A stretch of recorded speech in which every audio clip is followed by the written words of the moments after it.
امیر اہل سنت کی بارگاہ میں سوال عرض ہے کہ بیری کے پتوں کو پانی میں جوش دے کر ہم میت کو بھی غسل کرواتے ہیں، یہی عمل ہم شب برات کو بھی بیری کے پتوں کو پانی میں جوش دے کر غسل کرتے ہیں۔ بیری کے پتوں کو استعمال کرنے میں کیا حکمت ہے، اور کیا ہم یہ عام دنوں میں بھی یہ عمل کر سکتے ہیں؟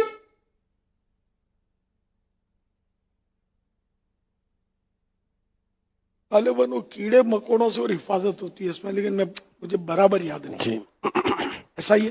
جی ایسا ہی ہے۔ جی جی اس میں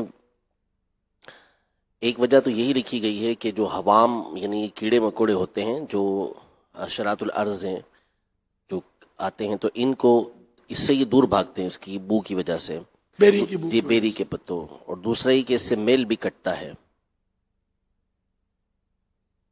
اچھا، اب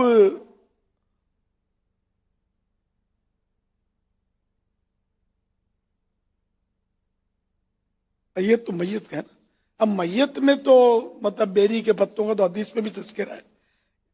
اللہ کے پیارے حبیب صلی اللہ علیہ وسلم نے سیدہ زینب رضی اللہ عنہا کے جسد عالی یعنی انتقال کے بعد جو مبارک بدن تھا اس کے غسل کے حوالے سے ارشاد فرمایا بیری سے غسل دو، آخر میں کافور یا فرمایا کچھ کافور ڈال دو۔ میرات میں اس حدیث پاک کے تحت فرمایا یعنی آخری بار جو پانی ان پر بہاؤ اس میں کچھ کافور ملا ہو، کیونکہ یہ بہترین خوشبو ہے، اس سے کیڑے مکوڑے جسم کے قریب نہیں آتے۔ حوالہ میرات المناجی جلد 2 پیج نمبر 480۔ اچھا، تو یہ کافور کے تعلق سے تو لکھا ہے کہ کیڑے مکوڑے جسم کے قریب نہیں آتے۔ بیری کے حوالے سے بھی ہے جی اچھا، میل کا کاٹنا بھی لکھا ہے، اور جی جو ہے وہ کیڑے مکوڑا یعنی جو عام دنیاوی کیڑے مکوڑے ہوتے ہیں جی جی ان کے دور ہونے کا بھی لکھا ہے۔ جی۔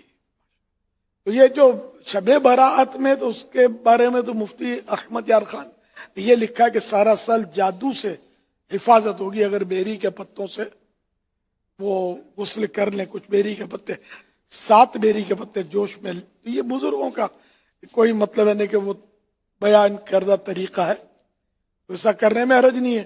اور اگر کوئی ویسے بھی جب چاہے بیری کے پتوں سے غسل کرنا چاہے یعنی اس کو جوش دے کر پانی سے، اس کا منع بھی نہیں ہے، لیکن ظاہر اس کی فضیلت تو مجھے کہیں پڑھا نہیں ہے۔ صلو علی الحبیب صلی اللہ علی محمد